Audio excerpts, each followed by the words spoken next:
নিজের বউ নিমপাতা হলেও কিন্তু রক্ত পরিষ্কার রাখে, আর পরের বউ মিঠা হলেও কিন্তু সুগার বাড়ায়।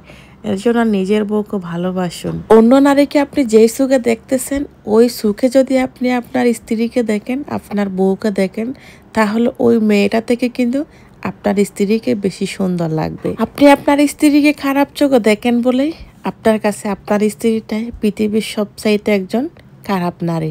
কিন্তু আপনি পরের বউকে, পরের স্ত্রীকে, পর নারীকে যখন আপনি সুন্দর চোখে দেখেন, তার জন্য সেটা যদি একদম একদম নিকৃষ্ট নারী হয়ে থাকে, সেই নারীটা কিন্তু আপনার কাছে রানীর মতো লাগে।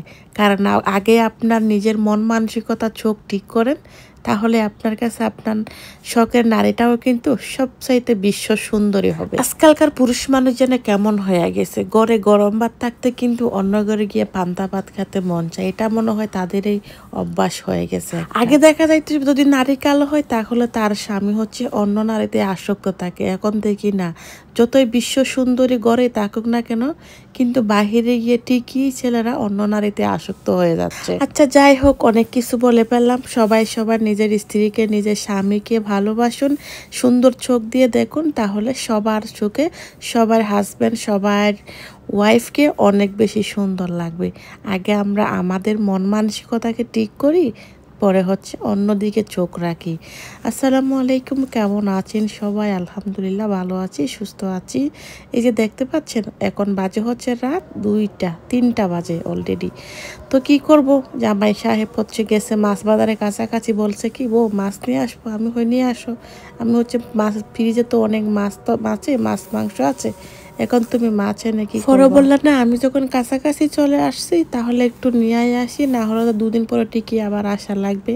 আর বাসায় চিংড়ি মাছ ছিল না, আমার ছেলের খুবই চিংড়ি মাছ পছন্দ, বলছে আমার পোলার জন্য আমি চিংড়ি মাছ নিয়ে আসবো। আসলে বাবারাই এরকমই, সন্তান যদি একটা জিনিস একবার খায়, সেটা যদি বাবা দেখে, সেই জিনিসটা কিন্তু প্রতিবারেই আনে। ও এইরকমই, মানে ছেলে চিংড়ি মাছ খায়, তার জন্য সে মানে চিংড়ি মাছ নিয়ে আসবে আজকে। তো আজকে চিংড়ি মাছগুলো একদম ও কি করছে, ছিলে নিয়ে আসছে। আমি বলছি চুলানোর দরকার নেই, তুমি এমনি নিয়ে আসো।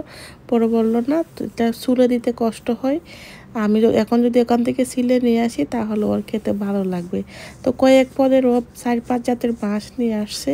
তো আমি এগুলো রেডি করতেছি। আর এই যে আমার সাথে দেখেন আমাদের পুচি, ও ঘুমাচ্ছে না, ও প্রেগনেন্ট। ওর জন্য সবাই দোয়া করবেন, ওরা মা মেয়ে দুজনে প্রেগনেন্ট।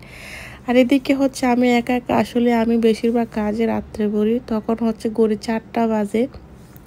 বাহিরে কি সুন্দর বাতাস দিতেছে, আর কি দেখেন একদম ফাঁকা হয়ে গেছে রাস্তা। এই তো, ভালো থাকেন সবাই, সুস্থ থাকেন।